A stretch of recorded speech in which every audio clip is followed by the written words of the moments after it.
So die Resou woning is weer almal siek. Daar word gehoes en geproes. Ons was 2 weke gelede was ons met verlof Bochumsbaai toe vir 2 dae by vriende gekuier, 'n hele huis vol mense. En toe van daar af Oudtshoorn toe, en ons het my ma saam gepikkel. En toe ons daardie oggend van Bochumsbaai af in die kar klim op pad huis toe, hierdie mannetjie het besef, daar's kinders en daar word lekkers gegee en hier gaan hy langs sit.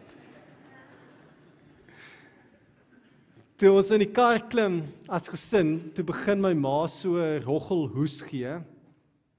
En so 'n dag of wat later begin my dogtertjie hoes, en toe my seentjie, en toe my vrou, en hier rondom gister het ek begin hoes. So ons almal hoes nou so op 'n string. En verlede week het ons selgroep en ons 2 kinders loop daar rond al hoesend en proesend, asof ons 'n vakansie by Wuhan in China gehad het en nie in Bochumsbaai en Oudtshoorn nie.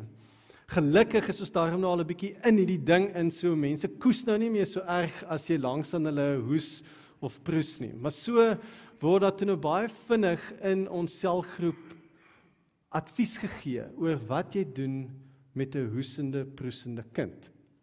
En daar's 2 denkskole. Die een kom vanuit die Detoys uit en ek het redelik aanklank gevind by dit. En dit is dat daar ergens in hulle netwerk van hoesende, proesende kinders, wat hulle ook onlangs gehad het, 'n kontak is met 'n familielid, wat 'n kontak het, wat iemand is, wat dalk was, moontlik geken het, wat 'n pulmonoloog is. En die pulmonoloog, 'n longspesialis, het gesê, jy hou 'n kind onderste bo, vir so lank soos wat jy kan. En toe sê Johan, maar hy het dit met sy kinders gedoen, en hulle het glad nie gehoes, en ek sê, dit is wat ek gaan doen. So ons by die huis kom, gaan ek my kinders aan hulle voete ophang. In die tussentyd is daar 'n ander gesprek, wat ek eintlik toe gemis het, en eers in die kar van te hoor gekom het, en dit is weer advies wat van die ander hiels afgekom het. Rosaan sê toe vir my vrou oor wat haar skoonma altyd met haar kinders gedoen het, en dit verduidelik 'n klomp goedes wat ek nie verder sal op uitbrei nie, is knoffel. Knoffel in die slaapsokkies as hulle gaan slaap. Nou die van julle wat my vrou ken sal weet, sy het in haar lewe nog nie knoffel opgesny nie. Dit is my taak. Maar so ry ons nou in die kar terug en die kinders hoes hier agter en ek sê vir haar, maar ons gaan nie die kinders onderste bo hang. Sy sê nee, ons gaan hulle knoffel. Ek sê nee, onderste bo, en ek is so oortuig, want myne berus op wetenskap en haar berus op boereraad. Maar sy is die vrou van die huis en sy het die finale sê, soos dit nou maar gaan, maak nie saak wie wat sê nie. Kom in die huis, sy is reguit kombuis toe, sy haal my mes uit in die knoffel en chop hierdie knoffel op en sit dit in die kinders se sokkies nog voor ek kon kry om hulle onderste bo te hang. En toe is ek ook nou nie eers meer lus om 'n kind met knoffelvoete onderste bo te hang. Nou gaan ons hierdie nag in. En soos 'n mens mos wat deur die loop van die nag wakker raak, so raak 'n mens mos nou maar saam wakker en elke keer wanneer ons so saam wakker raak, dan sê Marley vir my, kan jy hoor? Hulle hoes nie, amper sê ek hulle blaf nie. Hulle hoes nie. Julle, ek weet nie hoe dit werk hier, daai knoffel in die sokkies het waaragtig gewerk. Die hele nag deur, nie 'n kind gehoes nie, plus ons dogtertjie Elizabeth is so dat sy al vandat sy kon loop op haar eie van die kamer af na ons kamer, elke liewe nag kom klouter sy daar in ons bed. Maak nie saak hoe laat, iewers in die nag sal Elizabeth haar wegvind. Dis die eerste keer wat sy dit nie gedoen het nie. Fantasties. So 'n boereraad, hoe dit werk sal seker net die Here alleen weet. Vroeër die week toe draf ek saam met 'n paar vriende in Helderberg. Nou langs aan Helderberg Natuurreservaat is daar 'n groot stuk grond wat behoort aan die Helderberg College. En die Helderberg College behoort aan die Sewendaagse Adventiste Kerk. En dis 'n besonderse stuk eiendom wat hulle daar teen die berg het. En daar's wonderlike roetes waarin jy kan bergfietsry en kan gaan draf. En hierdie roetes was vir lank toegewees totdat 'n klompie mense inisiatief geneem het en met die college nuwe ooreenkoms gemaak het en nou is hierdie roetes weer oop. En die rede hoekom die roetes vir so lank toe was omdat hulle nie wil hê dat jy op 'n Saterdag daar moet gaan draf nie, want dit is hulle Sabbat en hulle is baie ernstig oor die Sabbat.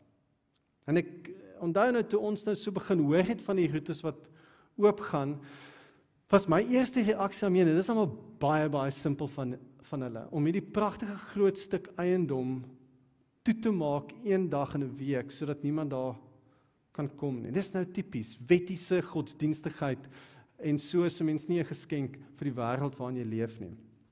Toe draf ek nou hierdie week daar vroegoggend, ek draf op hierdie pragtige paadjies en ek dink toe nou eers weer oor hoe simpel dit is dat 'n mens nie op 'n Saterdag daar kan draf nie. Maar toe dink ek oor hoe dit sal wees om in 'n wêreld te leef waar almal een dag in 'n week alles afsit. Nie gaan draf nie, nie uit eet nie, nie koop nie, nie verkoop nie, al die ligte afsit en net tot bedaring kom. In 'n wêreld wat die heeltyd skree nog. En nou die ironie natuurlik is dat in 'n sekulêre wêreld, in die lig van die klimaatskrisis, in die lig van die krisis wat ons sien in verhoudings, in mense, in gesondheid, in die nadraai van ons lewens inrig in 'n verbruikerskultuur wat die heeltyd net meer en nog, kom 'n sekulêre wêreld en sê, dalk moet ons minder, dalk moet ons ophou, want ons is besig om onsself en die wêreld te vernietig en te verwoes. En hier is 'n godsdienstige ritme, 'n baie ou godsdienstige ritme, wat vir so lank met agterdog hanteer is, wat dalk nou opnuut aan die voorgrond toe tree as 'n geskenk, om te sê, miskien is daar wysheid, om een keer in 'n week jou hekke toe te maak en te sê, hier gaan ons nie hardloop nie, hier gaan ons die grond kans gee om tot bedaring te kom, terwyl ons almal weer ons voete vind. So hier is hierdie twee goed, knoffel in die sokkies, boereraad, oorgelewer van 'n ma na 'n skoondogter toe, en 'n skoondogter na 'n vriendin toe, en wonder het dit gewerk. En hier is 'n godsdienstige ritueel, of 'n wet, of 'n ritme, wat die potensiaal het om die wêreld weer gesond te maak. Hier is dit. En dan kom Paulus, en Paulus skryf hierdie brief, en hy gebruik die woorde, pas op, as hy oor beide hiervan praat. Pas op. Hoekom pas op vir oorgelewerde tradisies, en hoekom pas op vir godsdienstige reëls?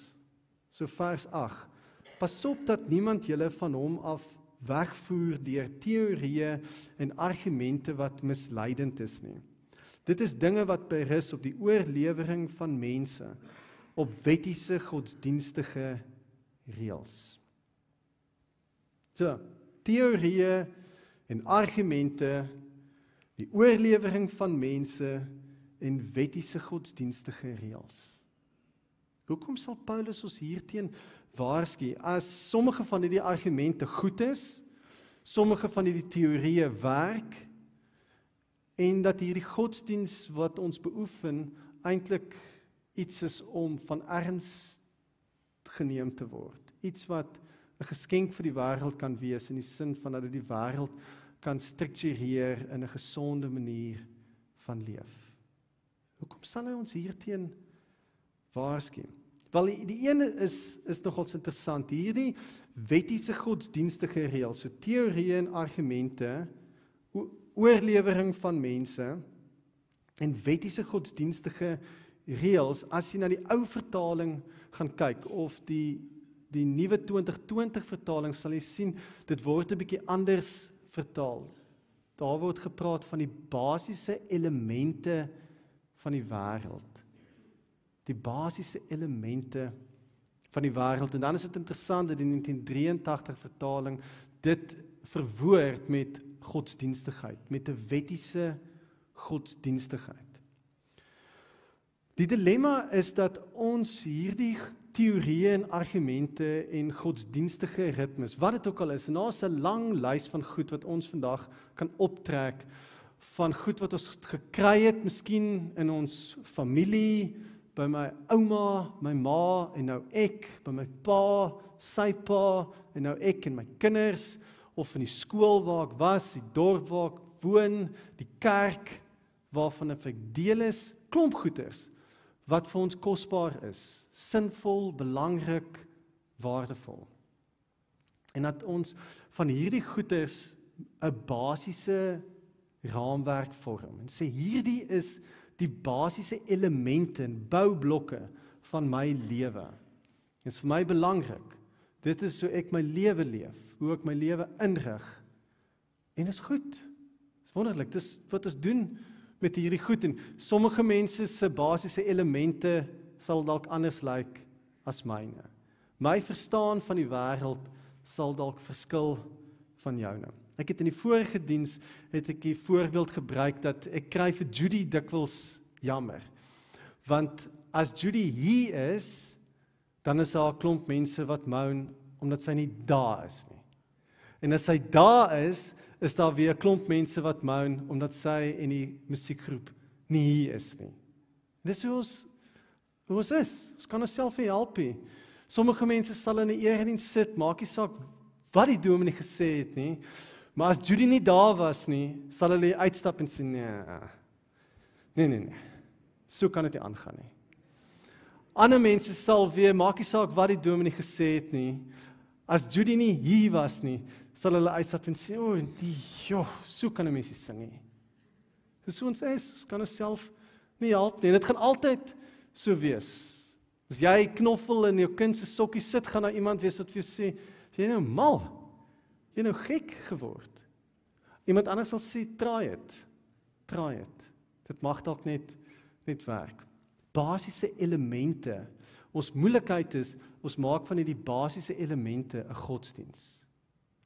Asof dit die absolute bron van ons bestaan word. En dit is die eintlike waarskuwing. Hy waarsku ons nie teen die basiese elemente nie. Hy waarsku ons teen basiese elemente wat ons wegvoer, mislei. Van wie af? Van hom. Vroeër in die maand toe ons begin het met Kolossense, het ek gesê, een van die goed waarmee Paulus hier besig is om die verbeelding van 'n klein groepie gelowiges te vorm. Klein groepie gelowiges in 'n stad met die naam Kolosse het 'n diep band met Christus begin vorm. Het Jesus, die opgestane Christus, in hulle lewe ingeneem, aangeneem, hulle lewe volgens Christus begin inrig.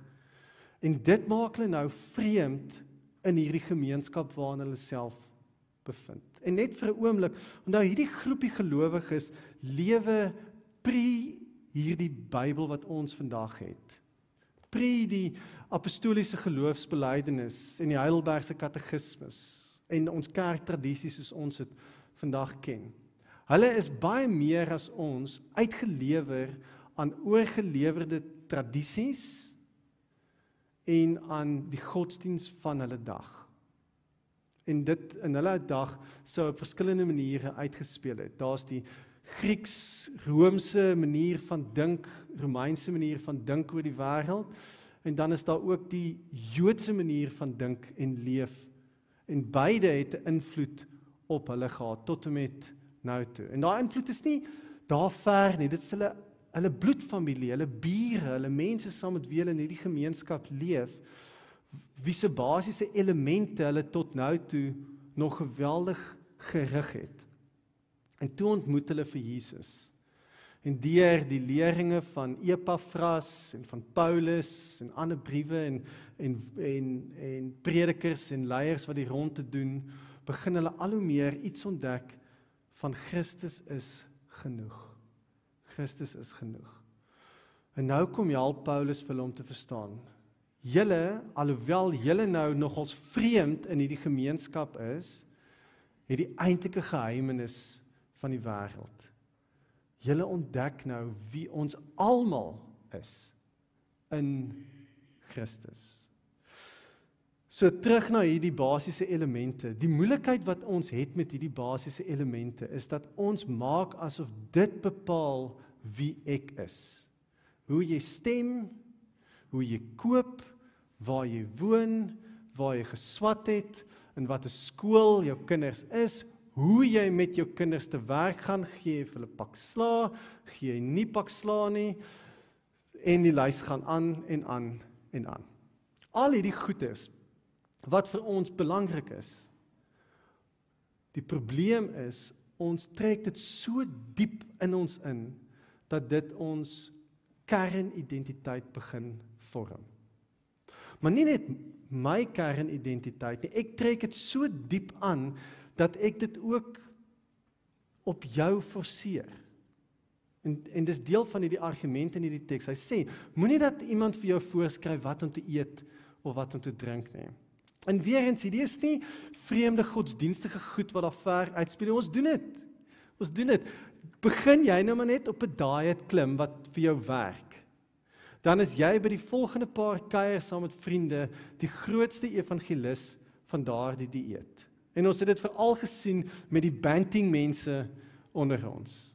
'n Goeie vriend van my, hy was in Johannesburg, hy werk by 'n koöperatiewe plek, ek sal die plek se naam noem nie, en hy is een oggend daar doenig in die kombuisie, en die sekretaresse, twee sekretaresse is besig om vir hulle koffie te maak, maar hulle is so half opgewonde oor hierdie koffie wat hulle maak, en hulle roep hom nader en vir hom sê, hoorie, hierdie koffie moet jy proe. Dis 'n bullet koffie. Jy maak vir jou 'n sterk espresso aan, en dan sit jy kokonaolie en botter daarin, en dan roer jy dit, en dan sê die sekretaresse, dit sort jou uit vir die res van die dag. Dit sort jou uit. Nou, ons het al intussen tyd al baie gesels oor hierdie twee sekretaresse, wat daar sit en tik, tik, tik, tik, tik. Jy het nie 'n bullet koffie nodig, jy gewone koffie is fyn. Gewone koffie is fyn. Maar jy het ingekoop in hierdie wêreld, en nou traai jy nog disippels maak om vet in hulle koffie in te gooi. En ons het verskillende goed wat ons doen. Dis nie net genoeg dat ek my identiteit daarin vind. Ek wil ook hê jy moet jou identiteit daarin vind. En as jy nie jou identiteit daarin vind nie, dan gaan ek vir jou 'n identiteit gee van 'n non-identiteit vinder van hierdie ding. En daai lys is wyd. En Paulus probeer ons help om te verstaan, nee, ons moet dit anders doen. Nou, soos enige goeie predikant het ek reguit gegaan na die pasop toe. Maar die mooi van hierdie gedeelte is, dit begin nie met 'n pasop nie, dit begin met 'n aangesien, met iets anders. Die pasop is eintlik 'n voetnota in hierdie gedeelte. Die belangrikste deel wat 'n mens nie moet mis nie, is hierdie pragtige openingswoorde in vers 6. Aangesien julle dan Christus Jesus as Here aangeneem het, moet julle in verbondenheid met hom lewe, in hom gewortel en op hom gebou, vas in die geloof soos julle geleer is en met dankbaarheid vervul. Pragtig. Dis die eintlike preek, dis die eintlike teks waarby mense in hierdie gedeelte moet stil staan. Ek wil net 3 goed noem. So hy gee vir ons 2 besonderse woorde wat ons verhouding met Jesus beskryf. En dan 'n derde een wat 'n uitnodiging tot ons rig. Die eerste een is 'n organiese woord wat hy vir ons gee, gewortel. Nou ons dilemma is terug na hierdie basiese elemente. Hierdie basiese elemente is soos die nat watte wat ons gebruik om die boontjie te laat ontkiem. En as jy daai boontjie hou in daai nat watte, gaan hy dalk aan die begin lyk asof hy met redelike woema groei, maar hy gaan nooit vir jou boontjies gee nie. Of soos 'n plant wat jy uit jou tuin uit gepluk het en in water ingesit het. En daai water is genoeg om hom vir 'n tyd lank te laat leef. Hy sal dalk selfs begin wortels uitstoot. Maar hy gaan nie kan leef en floreer nie. Hy kan nie groei, soos wat Paulus hier aan die einde praat van die spiere en die gewrigte wat in God groei nie. Wat moet gebeur is jy moet wortels skiet in Christus. Dis wat moet gebeur. Die tweede woord wat hy vir ons gee, is aan die ander kant van die spektrum. Dit is nie 'n organiese woord nie. Dit is 'n woord wat lê tussen sement en bakstene. En dit is dat ons is gebou op Jesus. En so kom prikkel hy ons verbeelding op 'n ander manier. So die wat hou van tuin maak, sal aanklank vind by gewortel, en die wat hou van aanbou, sal hou van gebou. Van hierdie deel. Gebou. Maar dit kom op dieselfde neer, terug na die basiese elemente. Ons dilemma is, ons is soos iemand wat sy huis bou op die nuutste teëls wat nou trendy is. En op hierdie nuwe trendy teëls bou jy jou mure. Dis nie hoe mense doen nie. Jy het iets diepers nodig. Jy het 'n fondament nodig. Jy moenie wortels skiet in die basiese elemente van die wêreld nie. Jy moet dieper gaan. En dan sou mens seker kon vra, maar wat is dieper as die basics? Wat is dieper as die basiese elemente? Terug na Kolossense, en die openingswoorde in die brief, in Kolossense 1, hierdie loflied van die seun, aan die seun, skryf Paulus dat Jesus is die eersgeborene. Daar kom gee Paulus vir ons die mees basiese element van God se ganse skepping.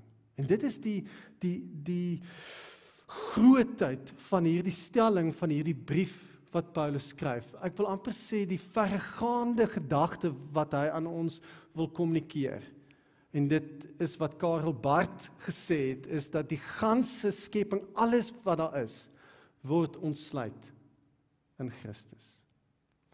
So jou wortels wat goed ingeweef is en ingegroei is in die goed wat vir jou kosbaar is, dit wat jy van jou ouers gekry het, dit wat jy by jou werk al geleer het van jou vriende, dit wat jy gelees het, wat dit ook al is, jou wortels moet verby dit gaan, dieper as dit gaan, sodat dit kan kom by die eintlike fondament en die eintlike groeimedium wat jou gaan help om te wees wie jy veronderstel is om te wees. En dan die derde woord, dis eintlik die eerste woord wat Paulus gee. Baie interessante woord, die Griekse woord hier is peripateo, en dit is om te loop. Die vertalings voel vir my verloor iets hierso van die plofkrag van die woord. Lewenswandel sou dalk 'n beter woord gewees het om dit te beskryf. To walk, to make one's way, progress, to make due use of opportunities, en dan in die Hebreëse kultuur of konteks, to live, en dit is hoekom hulle dit hier vertaal met om te leef in verbondenheid met God, om jou hele lewe te reguleer in Christus. So kom ons kyk net gou weer vir 'n oomblik na ons hele lewe. En dan die wonderlike ontdekking, ons hele lewe is gevul met 'n klomp van hierdie elemente. Godsdienstige elemente, kulturele elemente en 'n klomp ander dinge. Sommige van daai goed dalk simpel, maar dis naby aan jou hart, ander beter, maar 'n bietjie verder van jou hart. Maar is alles elemente. Alles deel van jou lewenswandel, van jou peripateo. Maar dan om dit te vat en te sê, maar dit is in Christus. En Christus hou dit in stand. Dit is die uitnodiging van die Kolossense brief vir ons vandag. 'n Laaste gedagte terug na die knoffel. So die een ding waaroor ons nou nog kop krap, is hoe kry 'n mens die reuk van knoffel uit 'n kind se kamer? En as iemand vir my 'n goeie boereraad daarvoor het, sal ek dit baie waardeer. Amen.